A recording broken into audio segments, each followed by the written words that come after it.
dan memuliakan Tuhan. Dan kami siap mendengarkan firman Tuhan, firman yang meneguhkan kami, firman yang mengajar kami, firman yang mendidik kami, untuk kami semakin mengerti apa yang menjadi kehendak Tuhan bagi hidup kami, dalam nama Tuhan Yesus. Haleluya, amin. Silakan duduk Bapak Ibu saudara-saudari. Shalom, semuanya diberkati Tuhan, amin. Haleluya. Gak terasa kita sudah masuk minggu kedua di Desember, untuk kita siap-siap merayakan perayaan Natal, amin. Udah mulai agak bagus ya dekorasi kita untuk Natal ini ya. Terima kasih buat hamba-hamba Tuhan, pelayan-pelayan Tuhan, sungguh diapresiasi apa yang diberikan untuk pelayanan di tempat ini, amin Bapak Ibu. Bahwasanya apapun yang kita lakukan, ketika kita mulai mendekor gereja ini, kita mulai mempersiapkan mungkin nanti momen tanggal 21 di pentabisan, momen di Natal di malamnya, kita sama-sama melayani Tuhan. Dan saya Bapak Ibu, sebenarnya pergumulan dari hati saya, kebetulan saya hari Senin depannya, ya bukan Senin besok, Senin depannya itu harus ke Gresik. Saya sudah coba nego-nego ke bos saya di head office, bisa nggak saya ditukar? Gak bisa, dia bilang kamu harus. Akhirnya ya udah Pak, saya jalanin gitu. Kemudian ketika saya tanya schedule-nya, main job-nya kira-kira apa ya, tugas saya, ternyata itu hari Senin saya berangkat, kemudian Selasa, Rabu, Kamis, itu cuma Kamis aja. Ternyata rupanya ada skenario di balik itu. Teman-teman saya punya skenario. Jadi di hari Jumat itu kalau bisa kita jalan-jalan katanya. Kami gak pernah ke Batu Malang katanya. Bapak udah pernah. Aduh Pak, kalau untuk jalan-jalan monggo silakan, saya bilang. Tapi bisa nggak saya tinggal dulu? Ya udah, ajak aja nih orang-orang yang di sana untuk ajak jalan-jalan. Aduh gimana Pak? Iya, karena saya nih harus balik ke rumah ini. Akhirnya ketika saya minta izin, saya akan tetap ikut audit. Kemudian saya bilang, bos, apapun ceritanya, apapun alasannya, hari Jumat saya akan balik. Saya bilang saya akan balik. Mungkin saya akan balik siang, mungkin sampai di sini malam. Ya, saya bilang karena satu hal gitu Bapak Ibu, bagaimana kita belajar, bagaimana saya coba meniadakan ya namanya happy, senang-senang, ya semuanya gratis, mengenakan gitu. Tapi ada sesuatu yang saya lihat dan Tuhan bukakan di pikiran saya, di hati saya, ada sesuatu yang mau Tuhan kerjakan di tengah-tengah momen-momen ke depan ini. Amin Bapak Ibu. Dan saya rindu kita semuanya lebih-lebih lagi untuk dengan segenap hati kita, dengan segenap pikiran kita, dan dengan segenap tenaga kita untuk memberi yang terbaik untuk pentabisan dan Natal ini. Amin. Karena apa Bapak Ibu? Kita rindu bukan hanya pentabisan sebagai cabang, tapi bagaimana tempat ini menjadi tempat di mana kebenaran Tuhan itu boleh disingkapkan. Amin. Nah, jadi Bapak Ibu, di pekerjaan saya itu ada jokes ya. Jokes itu hanya kiasan ya. Jadi kalau kami punya project, ada punya planning sesuatu, nah jokesnya itu seperti ini. Kalau saya lihat tipikal teman saya ya, ada jokesnya itu, ada teman saya bisa, dia bilang gitu, ayo nih saya punya project ini, kamu bisa nggak? Saya bisa, tapi 2-3 hari mulai menghilang. Kemudian saya bisa, saya mau, betul-betul dilakukan dengan segenap hati dan pikirannya. Tetapi yang menjadi masalahnya apa? Yang dikerjakannya asal-asalan. Kemudian ada jokes lagi, teman saya ini dia bilang, saya kerjakan, semangat. Ketika ada masalah, mulai dia melambai, gak kelihatan. Dan ternyata ketika saya renungkan, bahwasanya di dunia pelayanan ini adalah seperti itu Bapak Ibu. Kita mengenal, aku percaya sama Yesus sebagai Tuhan dan Juru Selamat, aku diselamatin. Mau gak Bapak Ibu melayani? Mau. Tapi gak mau memberikan hidupnya, gak mau, entah kapan realisasinya. Artinya apa Bapak Ibu? Ketika kita mengaku Yesus sebagai Tuhan dan Juru Selamatnya, bahwasanya hidup kita bukan milik kita, tetapi kita mau taruhkan hidup kita bagaimana Tuhan mau pakai kita seturut kehendaknya. Amin Bapak Ibu. Nah, siang hari ini kita akan banyak belajar dari beberapa nasihat dari Paulus yang cukup meneguhkan pribadi saya ya. Dan saya rindu ini boleh juga menjadi berkat buat hidup kita. Amin Bapak Ibu. Saya rindu kita buka Kolose 1. Kolose 1 ayat yang ke-24. Kolose 1 ayat yang ke-24.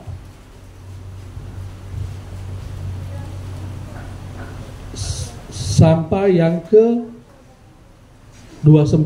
Nah, judul khotbah saya hari ini adalah melayani Tuhan dengan segenap tenaga. Amin. Tidak ingat segenap tenaga kita Bapak Ibu. Jangan setengah-setengah. Kita melayani Tuhan. Amin. Katakan kanan kirinya, kita melayani Tuhan. Amin. Baik, kita baca sama-sama Kolose 1 ayat yang ke-24 sampai 29. 1, 2, 3.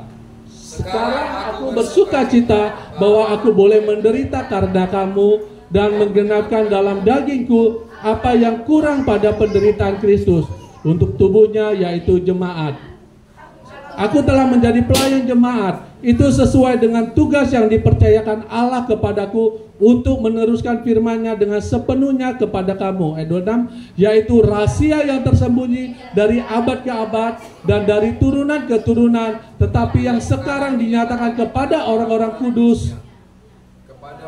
Kepada mereka Allah mau memberitakan betapa kaya dan mulianya rahasia itu di antara bangsa-bangsa lain, yaitu Kristus ada di tengah-tengah kamu. Kristus yang adalah pengharapan akan kemuliaan. Dialah yang kami beritakan apabila tiap-tiap orang kami nasihati dan tiap-tiap orang kami ajari dalam segala hikmat untuk memimpin tiap-tiap orang kepada kesempurnaan dalam Kristus. Ayat 9, itulah yang kuusahakan dan kupergumulkan dengan segala tenaga sesuai dengan kuasanya yang bekerja di dalamku. Kalau kita perhatikan, judul yang diberi oleh Lembaga Alkitab di sini adalah pelayanan dan penderitaan Paulus. Amin Bapak Ibu. Perlu kita garis bawahi bahwasanya pelayanan dan penderitaan itu adalah satu paket. Amin. Bapak Ibu, kalau Bapak Ibu makan nasi tanpa lauk, ada rasanya enggak? Enggak ada. Makanya Bapak Ibu, kalau kita sudah dipercayakan pelayanan, maka kita harus siap-siap untuk menderita. Kita harus terima yang namanya penderitaan. Makanya judul di ayat ini adalah pelayanan dan penderitaan Paulus. Makanya kita bilang, Pak LG, aku terima pelayanan sebagai worship leader, aku terima sebagai singer. Kemudian Bapak Ibu katakan, tapi Tuhan gak pakai cabai ya, garam dikit-dikit. Gak bisa Bapak Ibu. Pasti yang namanya di dalam dunia pelayanan, baik di pelayanan di rumah, pelayanan di gereja, kita akan yang mengalami yang namanya penderitaan. Sesuatu yang tersakiti, sesuatu hal yang sesuatu yang gak terrealisasi di hati kita menderita. Kalau kita perhatikan di Kolose tadi, di Kolose 1, Paulus bilang apa di ayat 24? Sekarang aku bersukacita. Bersukacita. Karena apa Bapak Ibu? Karena aku boleh bersukacita karena menderita karena kamu. Karena apa? Karena jemaatnya. Karena apa? Murid-murid Paulus. Bapak Ibu, penderitaan itu boleh nyata, boleh ada di dalam hidup kita. Dan Tuhan bilang bersukacita. Amin. Mungkin Bapak Ibu udah dijadwal FA di rumahnya. Contoh misalnya Bu Erna ya, FA di rumahnya, kebetulan mungkin dia ulang tahun. Wah, aku mau bawa makanan. Dipesanlah kira-kira mungkin 15 nasi bungkus, nasi padang. Aku mau kasih yang terbaik. Rupanya tiba-tiba hujan. WA SMS, sorry ya Pak, gak ada kendaraan. Sorry ya Pak, hujan. Sorry Pak, yang masih kerja. Akhirnya 2 orang yang datang. Warna bilang, Pak LG, minggu depan gak usah lagi FA di rumahku. Gak sudi aku. 2 orang yang cuma datang 30 13 nasi bungkus yang menderita. Mau diapakan ini? Betul Bapak Ibu? Ada penderitaan. Nasi bungkusnya ikut menderita. Tapi jadi berkat bagi mungkin orang-orang yang ada di tengah jalan. Kalau Bu Erna berbaik hati, dikasihin Bapak ini 1, 2, dan 13 bungkus. Tapi kalau irit-irit, disimpan, ditaruh rice cooker. Hari pertama ini, hari kedua dipanasin, hari ketiga dipanasin, kemudian digoreng-goreng rendah-rendahnya, akhirnya seperti telur dadar. Saya percaya orang-orang kita di tempat ini, sorry Kak ya, contoh. Bapak Ibu, artinya apa? Di dalam dunia pelayanan kita, di dalam interaksi satu sama lain, yang namanya penderitaan itu ada. Terkadang kita janjian, ayo housekeeping, jam 3, datang dia jam 5. Penderitaan. Aku sendiri kerja, tetapi yang lain baru datang. Penderitaan. Tetapi Paulus mengajarkan untuk kita bersama-sama bersuka cita di dalam pelayanan yang sudah Tuhan tetapkan. Katakan kanan kirinya, tetap bersuka cita meskipun engkau mengalami penderitaan. Amin Bapak Ibu. Nah, kalau kita lihat di Kolose tadi ini, di Kolose 2:4 ini, dikatakan di sini, ya, Paulus menyatakan bahwasanya di ayat 25, aku telah menjadi pelayannya, yang mungkin terjemahan baru, aku telah menjadi pelayannya sesuai dengan tugas yang dipercayakan Allah kepadaku untuk meneruskan firman-Nya dengan sepenuhnya kepada kamu. Bapak Ibu, ketika Paulus menyatakan bahwasanya ketika dia terima Yesus sebagai Tuhan dan Juru Selamat, dan dia bilang, ini aku Tuhan, utuslah aku. Kemudian Tuhan pilih dia. Dan Bapak Ibu, di ayat 25 dikatakan, aku adalah pelayan Tuhan. Amin. Ini adalah identitas. Kalau bahasa Inggrisnya adalah being, adalah menyatakan siapa kita. Yang menjadi masalahnya adalah Bapak Ibu, ada banyak orang-orang ya hanya melayani tanpa suatu identitas dia adalah pelayan Tuhan. Amin. Dia mungkin sebagai singer, dia mungkin sebagai worship leader, tetapi ketika di khotbahnya di ibadah raya dia bilang, ku tinggikan Engkau Tuhan. Sampai di rumah, matamu, daging badan. Mulai Tuhan bilang apa? Apa yang kita perkatakan di depan mimbar, biarlah itu sama, karena mulut kita ini adalah mulut yang memberkati dan mulut yang memuliakan Tuhan. Amin. Kalau kita sebagai pelayan-pelayan Tuhan, kita melakukan doing suatu pelayanan, pastikan kita adalah pelayan Bapak Ibu. Artinya apa? Tuhan, aku pelayan, bukan sesuatu yang pekerjaan yang dipercayakan untuk aku sebagai pemain musik, aku sebagai worship leader, aku sebagai kolektor, sebagai apa? Bukan Bapak Ibu. Tanamkan di dalam dirimu, aku adalah pelayan Tuhan. Artinya apa? Ketika hidupmu melakukan pelayanan, ketika kesehari-harianmu melakukan kehidupan, maka ketika ada sesuatu hal dikatakan, aku adalah pelayan Tuhan. Gak mungkin aku mau melakukan ini. Amin. Karena apa? Itu identitas Bapak Ibu. Identitas itu gak akan pernah digantikan oleh apapun. Makanya di awal, di ayat 25 ini Paulus bilang, identitasnya adalah aku pelayan Tuhan. Sehingga apa? Dia bisa, ketika ada yang mau didoakan, dia mulai doakan. Ketika ada yang mau dilakukan, dia lakukan. Tidak ditunggu-tunggu, tidak tunggu disuruh-suruh. Karena apa? Karena aku bukan orang yang disuruh-suruh melayani, tapi aku adalah pelayan Tuhan. Untuk apa? Yang kedua, tugas yang dipercayakan oleh Allah. Bapak Ibu, saya punya bos, bukan orang Indonesia, kebetulan orang India. Dia bilang gini, dia suka bilang gini ke saya, kamu lakukan ini, kamu lakukan ini. Kalau saya bilang waiting, tunggu dulu Pak, saya ada kerjaan ini, dia akan marah-marah ke saya. Dia bilang, gak bisa begitulah Pak, gak bisa lah tunggu-tunggu, gak boleh gini-gini. Kamu harus kerjakan. Bapak Ibu, kalau di dunia pekerjaan, kalau engkau melawan, Pak, ingat gak Pak, tanganku cuma 2. Gak bisa Bapak Ibu ngomong gitu. Siap-siap ditendang. Tapi bagaimana saya di pekerjaan saya meng-manage waktu saya, pikiran saya untuk merealisasikan apapun yang dilakukan, meskipun saya coba atur profesional. Nah, tugas yang dipercayakan Allah kepada kita dikatakan, Bram, kamu dipercayakan untuk melayani Tuhan. Mau nggak bisa bilang, Tuhan wait, aku masih muda, wait, aku belum nikah Tuhan. Jangan Bapak Ibu. Karena apa? Sesuatu yang Tuhan percayakan kepada kita untuk melayani, yang D25 sesuai dengan tugas yang dipercayakan Allah.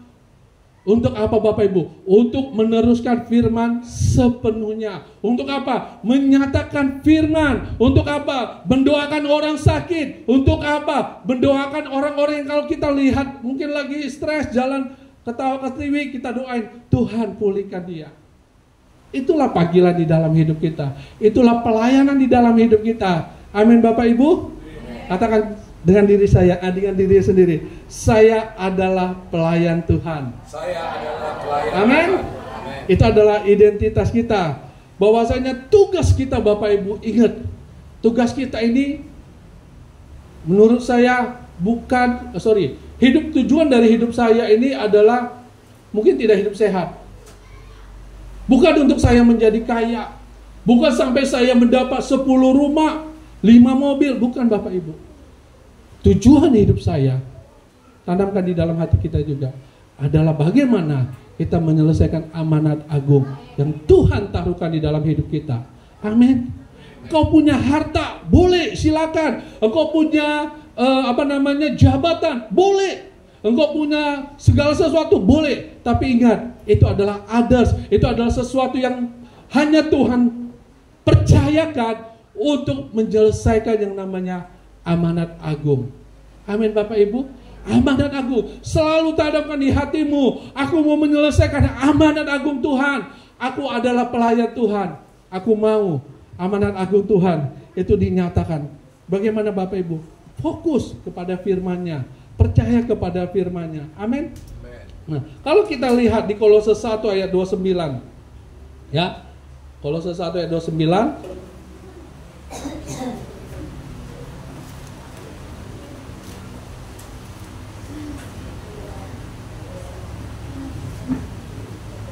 Saya akan bacakan buat kita semua. Kolose 1 ayat 29. Itulah yang kuusahakan dan kugumulkan dengan segenap tenaga sesuai dengan kuasanya yang bekerja dengan kuat dalam aku. Bapak Ibu, apa yang harus kita lakukan? Dengan segenap kuusahakan, kugumulkan dengan segenap tenaga kita. Amin, kita melakukan kehendak Tuhan, menjadikan semua bangsa murid Tuhan. Itulah yang kita harus usahakan. Itulah yang harus kita gumulkan. Tuhan, bagaimana orang di sini bisa bertobat? Tuhan, bagaimana orang yang ada di sekolah boleh mengenal Tuhan? Tuhan, bagaimana saudaraku, istriku, suamiku boleh percaya kepada Tuhan? Itulah yang harus kita gumulkan setiap hari. Sehingga apa? Tuhan akan menyatakan sesuatu yang terbaik kepada kita untuk Dia dorong kita membawa kepada rencana Tuhan. Amin. Karena Bapak Ibu, semua orang berharga di mata Tuhan. Semua jiwa-jiwa berharga di mata Tuhan. Amin. Tapi bagaimana supaya di ayat 29 ini kita bisa realisasikan? Bagaimana caranya supaya kita bisa mengusahakan? Bagaimana caranya supaya kita bisa memikirkan? Kita menggumulkan supaya bisa kita lihat sebelum ayat 29 muncul, 28 sudah ada. Saya kebacakan 28. Dialah yang kami beritakan, bila mana tiap-tiap orang kami nasihati dan tiap-tiap orang kami ajari dalam segala hikmat, untuk memimpin tiap-tiap orang kepada kesempurnaan dalam Kristus. Nah, ada 3 poin yang ingin saya bagikan terkait ayat 28 ini. Bagaimana kita untuk mengusahakan, untuk kita menggumulkan apa yang menjadi kehendak Tuhan ketika kita boleh melayani. Yang pertama Bapak Ibu, di ayat 28 kalau kita lihat, bisa dibukakan ayat 28. Nah, dialah yang kami beritakan. Bapak Ibu, siapa yang kita beritakan? Kita nggak beritakan, hei kamu datang ibadah ya di tempat ini. Kenapa? Karena yang doa sapanya Bu Erna. Enggak Bapak Ibu, enggak perlu. Hei, kamu datang ya di Eva. Kenapa? Karena menunya luar biasa. Enggak itu Bapak Ibu kabarkan. Yang perlu kita kabarkan adalah tentang Yesus. Amin Bapak Ibu. Kita katakan yang perlu kita kabarkan ketika kita mengajak seseorang untuk ibadah, ketika kita mengajak seseorang untuk FA, yang perlu kita kabarkan adalah tentang Yesus. Bukan masalah orang, bukan masalah makanan, bukan masalah acara. Memang banyak bilang, ayo kita ke tempat ini, ibadahnya bagus, musiknya bagus, penyanyinya bagus. Bukan itu Bapak Ibu. Amin. Kalau kita mengajak orang-orang yang kita harus ajarkan bahwasanya beritakan itu adalah tentang Yesus. Balik lagi ke slide yang ketiga. Nah, apa Bapak Ibu? Berita tentang Kristus dan penebusannya harus menjadi berita utama Bapak Ibu. Harus itu yang menjadi headline di dalam setiap pemberitaan kita, setiap dorongan kita kepada mereka bahwasanya Kristus dan penebusannya bagi setiap orang. Jangan yang lain Bapak Ibu. Kedua, nah di Paulus memberikan kepada jemaat Korintus, kita bisa buka 2 Korintus Bapak Ibu. 2 Korintus 11. Bisa satu orang bacakan? 2 Korintus 11 ayat 4, kemudian lanjut 13 sampai 15.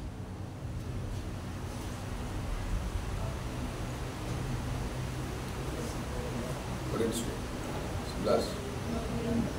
2 Korintus 11 ayat 4. 2 Korintus 11 ayat yang keempat, kemudian loncat ke 13 sampai 15.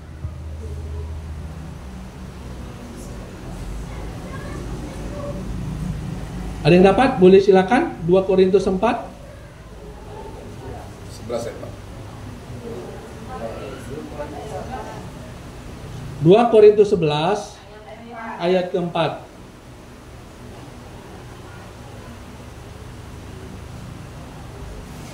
Sebab kamu sabar saja jika ada seorang datang memberitakan Yesus yang lain daripada yang telah kami beritakan, atau memberikan kepada kamu roh yang lain daripada yang telah kamu terima, atau Injil yang lain daripada yang telah kamu terima.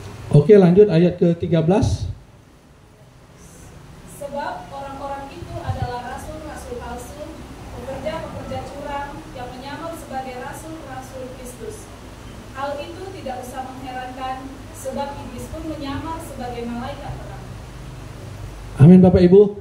Nah, ketika saat ini Bapak Ibu yang namanya iklan atau promosi lah, kalau saya bilang bagaimana menarik setiap jiwa-jiwa itu menjelaskan tentang Yesus yang palsu, Yesus yang asli. Bapak Ibu tahu antikristus itu bukan menolak Yesus. Ketika seseorang mulai mengancam, pasti kita siap-siap, pasti kita akan tolak dia. Ini yang menolak Kristus ini. Antikristus itu bukan orang yang menolak Kristus, tapi antikristus adalah orang yang mau menggantikan Yesus. Dengan cara apa? Berlahan-lahan. Akhirnya apa? Terlena. Kemarin beberapa waktu yang lalu saya ada lihat TikTok. Saya pertama salut. Ada orang nyanyi, ada 4 orang, 2 cewek, 2 cowok. Mungkin Bapak Ibu pernah dengar. Dia lagu ini, satu lagu rohani. Dia nyanyi, Bapak kau setia, kalau nggak saya salah ya, kalau saya nggak salah. Bapak kau setia, lagu rohani, lagu Kristen. Kemudian setelah itu di rapnya dia sambung, Walusia, apa itu namanya, lagu-lagu Muslim maksud saya. Saya bilang gini, pernah dengar nggak? Ada kan? Ada. Nah saya agak terobsesi. Mantap juga orang ini ya, bisa berkolaborasi tanpa memandang. Saya berpikir bahwasanya mereka memikirkan bahwasanya mereka itu toleransi gitu. Mantap lah saya pikir. Kemudian saya search lihat apa mereka. Ternyata ada sebuah gereja di Jakarta Ya, gereja ini ngajarkan gini Bapak Ibu. Saya diskusi sama Mama Stefani. Mama, bagaimana menurutmu tentang pengajaran ini, saya bilang. Nah, di gereja ini dijelaskan semua orang bisa melayani Tuhan. Mau sebagai worship leader, sebagai pemain musik, atau sebagai apa, silakan. Asal dia punya hati. Gak perlu percaya sama Yesus. Karena apa? Punya talenta. Talentanya mati bro, silakan. Bapak Ibu, yang penting apa? Kasih. Wah, saya lihat ternyata mereka kumpul-kumpul, mereka nyanyi-nyanyi, ternyata mereka coba melayani Tuhan. Makanya saya lihat, loh kok bisa ya mereka ibadah raya orang yang pakai kerudung. Saya lihat, wih hebat kali gereja ini, saya bilang. Ternyata apa? Ternyata Bapak Ibu tidak perlu mereka percaya kepada Yesus. Yang penting mereka buat talenta. Ini adalah pengajaran sesat yang diajarkan bahwasanya Yesus gak perlu. Yang perlu kau penting mau. Yang penting kau punya bakat dan kamu bisa talentakan dan itu boleh menjadi berkat. Gak penting Yesus. Kalau kita lihat Bapak Ibu di Korea sekarang marak pengajaran si Jonji, ya pernah dengar? Hati-hati Bapak Ibu, pengajaran itu bagaimana menomorduakan Yesus. Kalau kita lihat banyak Kristen scientist, Kristen apa yang seperti Kristen scientist itu adalah Kristen yang menjadikan ilmu pengetahuan itu adalah Tuhan bagi mereka. Hati-hati Bapak Ibu. Beberapa waktu yang lalu saya baca Alkitab sama anak-anak, kami ibadah. Petra ngomong gini sama saya. Ini pertanyaan anak kecil loh Bapak Ibu, kelas 2. Tapi cukup membuat saya menderita. Ya, makanya dibilang berbahagialah orang menderita. Dia bilang gini, Papa, Tuhan Yesus tuh hebat gak? Iya, hebat, dia luar biasa. Dia maha segalanya enggak? Iya, dia maha segalanya. Dia bisa buat ini, dia bisa ini, dia bisa. Terus dia bilang gini, saya kaget loh Bapak Ibu. Tuhan bisa maha segalanya apa? Iya.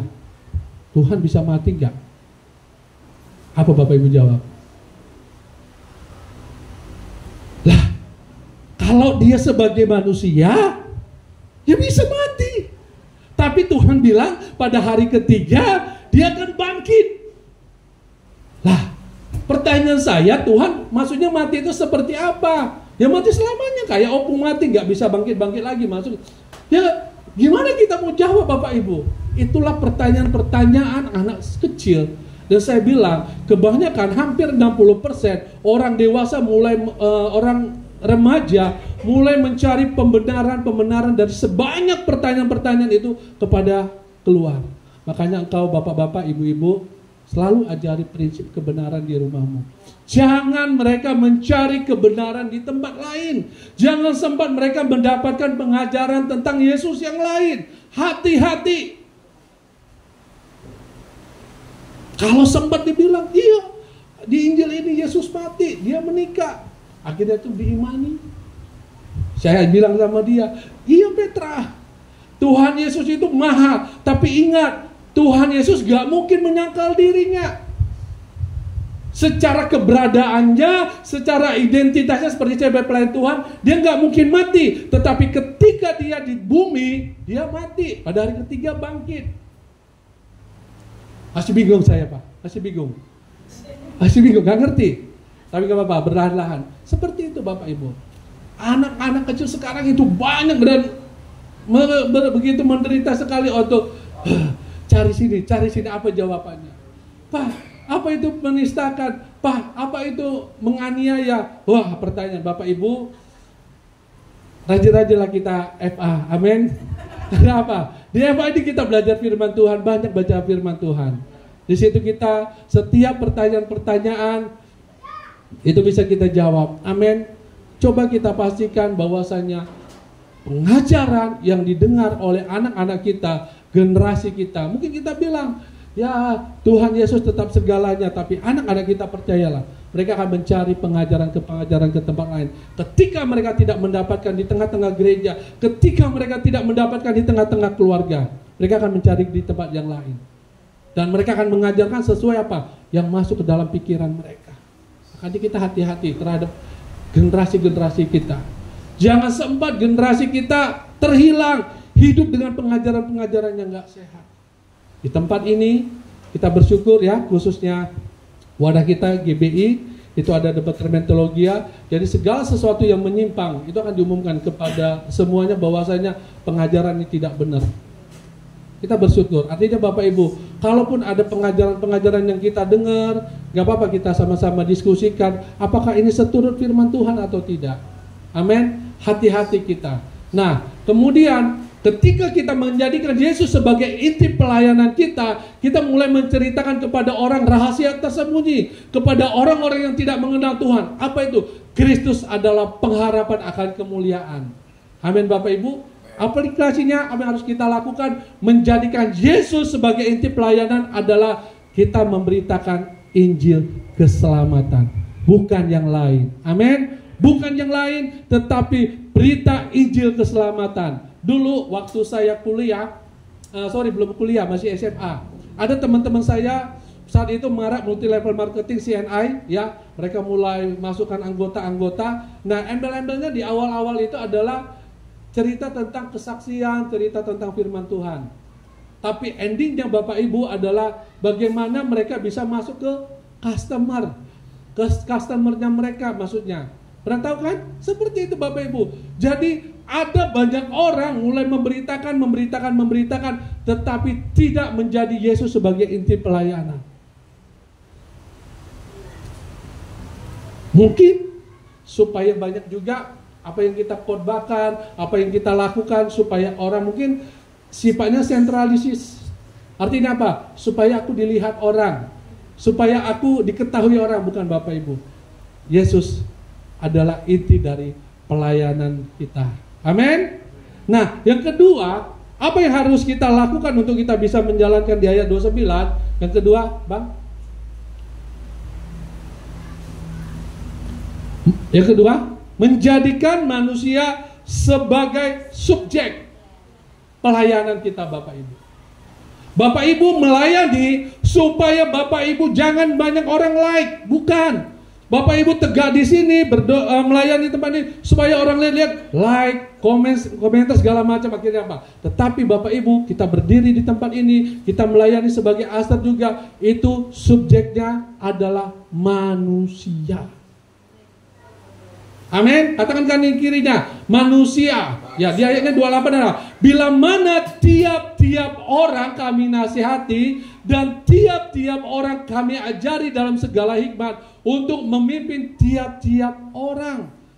Ada kata-kata tiap-tiap, ada sesuatu yang urgent, bahwasanya orang yang kita layani harus adalah manusia.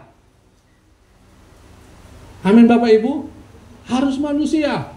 Bukan kita melayani karena betul Bapak Ibu. Saya baca kesaksian, ada pemain musik ya, dia melayani di gereja A, didengerin ada PK di gereja B, pindah. Lebih banyak lagi PK, pindah lagi. Bapak Ibu, pelayanan kita, orientasi pelayanan kita adalah manusia. Amin. Bukan supaya dompet kita tebal, bukan supaya kita tenar, bukan pelayanan kita tuh wah, bukan. Tapi bagaimana setiap orang boleh mengenal Yesus sebagai Tuhan dan Juru Selamat. Amin. Dalam fokus kita, pelayanan kita mungkin ada sasaran-sasaran kita yang mungkin salah. Contoh misalnya gini, Ini Natal nih. Contoh misalnya Natal nanti tanggal 21, mungkin Pak LG bilang 2 jam sebelum Natal kita kumpul ya, kita prepare. Mungkin ya itu sesuatu yang bagus, gak ada masalah, itu bagus. Tetapi bila mana Bapak Ibu, contoh misalnya bila mana saya punya keluarga ya, ini mungkin diskusi renungkan di hati. Nah, saya punya keluarga yang belum kenal Tuhan, atau tetangga yang belum kenal Tuhan, dan mau diajak untuk Natal. Masalahnya dia nggak punya kendaraan. Nah, nggak mungkin juga dong. Misalnya contoh, Bu, kami kan Natalnya jam 6, kita jam 4 berangkat ya. Kemudian dia jam 4 dia duduk dilihatinnya kita.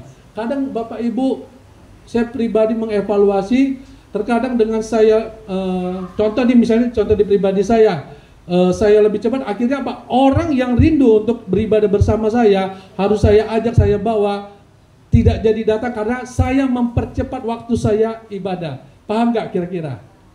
Paham ya? Jadi maksudnya gini, program boleh kita jalani, kegiatan-kegiatan boleh kita layani, tetapi kita harus lihat, ada nggak hasilnya? Ada nggak orang-orang yang dibawa kepada Tuhan? Ada nggak orang-orang yang dibaptis di dalam nama Bapa, Anak, dan Roh Kudus? Ada nggak orang-orang yang hidupnya dewasa di dalam Tuhan? Kita lihat di dalam pelayanan kita. Amin Bapak Ibu. Karena apa? Karena fokus kita adalah manusia. Bukan supaya Natal kita supaya Natal kita sukses, acara kita, bukan Bapak Ibu. Tapi bagaimana Natal khususnya tanggal 21 ini dipenuhi dengan orang-orang yang mencari Tuhan. Karena apa? Amanat agung itu harus dinyatakan kepada mereka. Amin. Nah Bapak Ibu, di dalam bagaimana kita menjadikan manusia sebagai fokus kita. Kalau saya lihat, kita baca kembali lagi tadi di Kolose 1, ya, di sini dikatakan dialah yang, bila mana tiap-tiap orang kami nasihati. Ada di situ kata-kata menasihati. Bapak Ibu, menasihati itu kalau di dalam bahasa aslinya di terjemahan baru itu standby, provide, menyediakan. Jadi Bapak Ibu, mungkin mereka sudah datang, mereka sudah pernah ibadah, kemudian mereka mungkin gak pernah datang lagi atau gimana. Kita harus standby melihat apa yang terjadi dengan mereka. Amin. Karena itu fokus kita. Kemudian apa lagi? Bila mana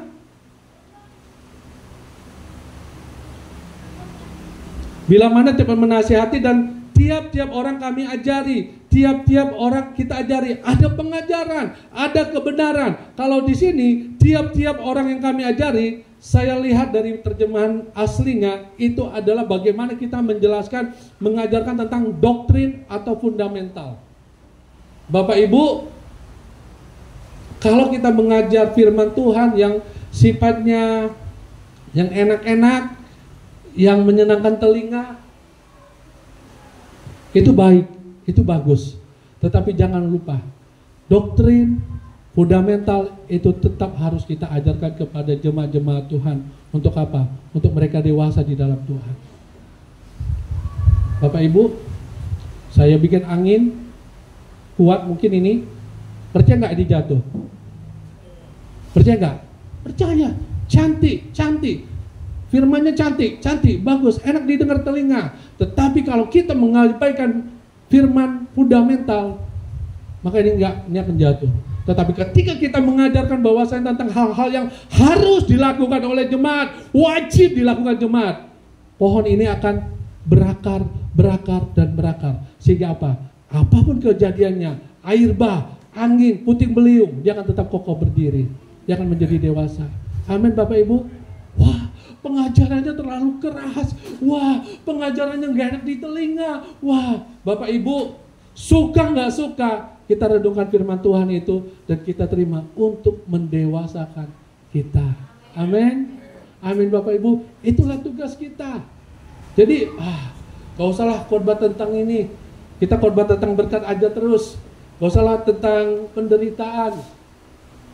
Nanti gak datang orang. Bapak Ibu, tetap Bapak Ibu pilih mana? Bapak Ibu pengen jemaat di tempat ini dewasa atau setia datang? Dewasa. Dewasa adalah mengalami proses demi proses. Itu yang harus kita apain? Ngajari doktrin. Bagaimana aplikasinya? Fokus melayani mereka, bukan yang lain Bapak Ibu. Ketika mereka sakit, ketika mereka berbeban berat, kita mulai datang, kita mendoakan, ajari mereka. Ada dosa yang mereka ajari, tegur. Karena apa? Orang-orang berharga di mata Tuhan. Jangan sempat mereka melambai, akhirnya nggak hilang,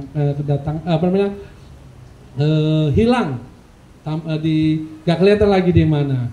Ya, kita lihat ada beberapa jemaat-jemaat kita coba susun strategi bagaimana bisa membackup mereka dan kita doakan mereka setidaknya untuk anugerah Tuhan boleh bekerja di dalam hidup mereka. Amin. Bapak Ibu, saya ada nonton film suatu kesaksian ya,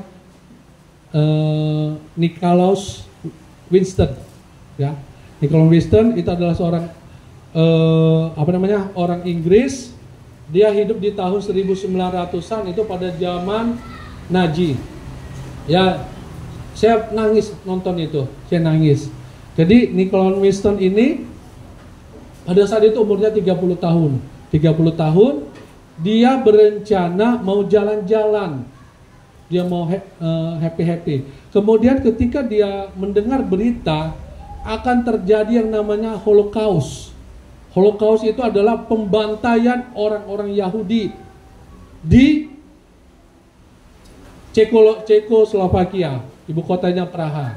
Ya, jadi ketika Nikolaus Winston mendengar hal itu, dia mengurungkan niatnya untuk jalan-jalan dan dia pergi ke tempat itu, ke kota Praha. Ya, kemudian dia mencari tahu apa yang terjadi. Bahwasanya akan ada anak-anak yang akan dibantai oleh pasukan Nazi. Kemudian dengan saya nggak tahu apakah dia kenal Tuhan atau enggak, Nikolaus Winston. Kemudian dengan segala cara, dengan segala berdaya, dia kumpulkan uangnya, dia minta sumbangan dan donasi. Dia bilang, kebetulan dia punya teman juga di sana. Dia bilang gini, bro, ada berapa orang anak-anak di tempat sana yang akan mau dibantai? Ada sebanyak hampir 1000 orang. Berapa sisanya lagi? 669. Kalau Bapak Ibu bisa lihat, ya. Dia bilang, bisa nggak mereka 669 anak-anak kecil ini saya bawa ke Inggris? Wait, nggak boleh. Artinya maksudnya masih jalur gelap lah gitu. Jadi kayak ada penjeludupan seperti itu kira-kira. Kemudian nggak boleh, dia bilang, harus bayar.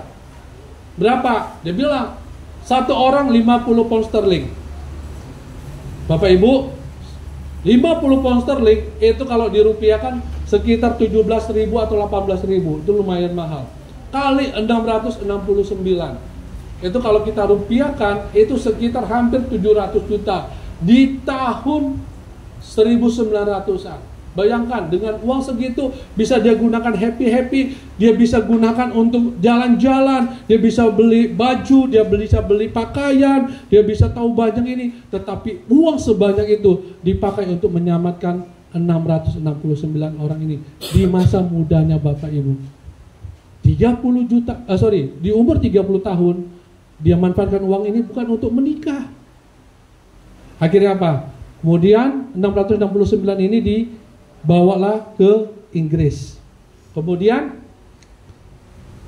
berjalan dengan waktu dia menikah. Kemudian di dalam dunia pernikahannya dia nggak ada cerita ke istrinya tentang apa yang dia lakukan. Suatu saat istrinya masuk ke dalam gudang, kemudian menemukan buku dan dia baca list nama-nama ke 669 itu. Kemudian istri dari Winston ini menjumpai BBC. BBC itu adalah kayak TV One dan segala macam. Kemudian BBC ini memanggil 669 yang masih ada untuk suatu acara. Jadi Winston ini diundang, ayo datang, ada suatu acara. Kemudian dia datang. Bayangkan Bapak Ibu, istrinya aja nggak sampai tahu apa yang dilakukan oleh Winston.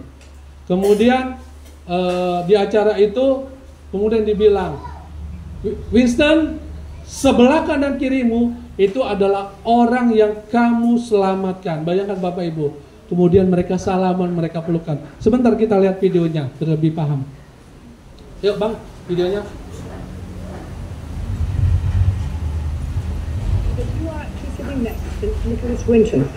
Ini adalah orang yang katanya pernah diselamatkan. Winston mendengar ada 1-2 orang.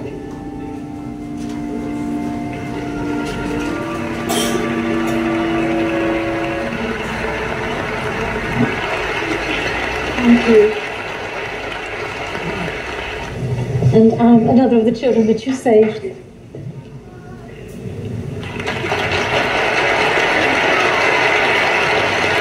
Is there anyone in our audience tonight who owes their life to Nicholas Winton? If so, could you stand up, please?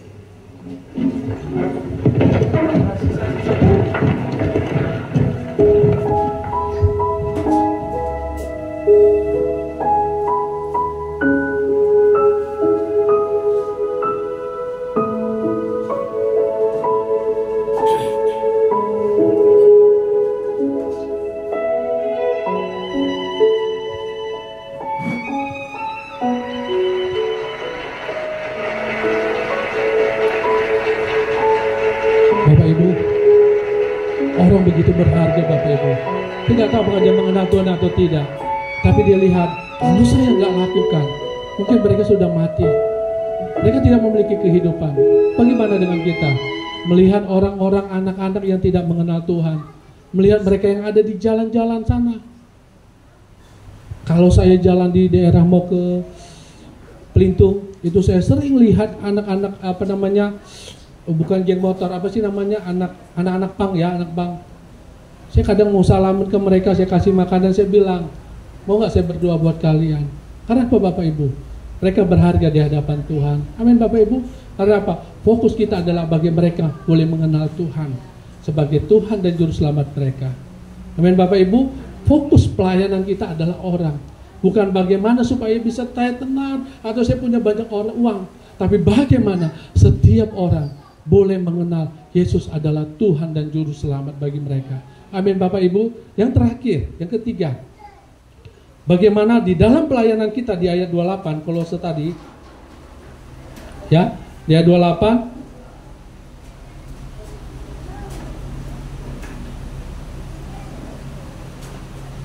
Dan tiap-tiap orang dalam kesempurnaan dalam Kristus. Di dalam kesempurnaan Kristus Bapak Ibu, kita mendapatkan hidup kita itu bukan untuk mendapatkan, tapi hidup kita bagaimana kita untuk memberi yang terbaik kepada Tuhan. Amin Bapak Ibu. Paulus enggak menolak pemberian Bapak Ibu. Paulus enggak menolak persembahan kasih, tetapi Paulus berusaha bagaimana dia menghidupi dirinya sendiri.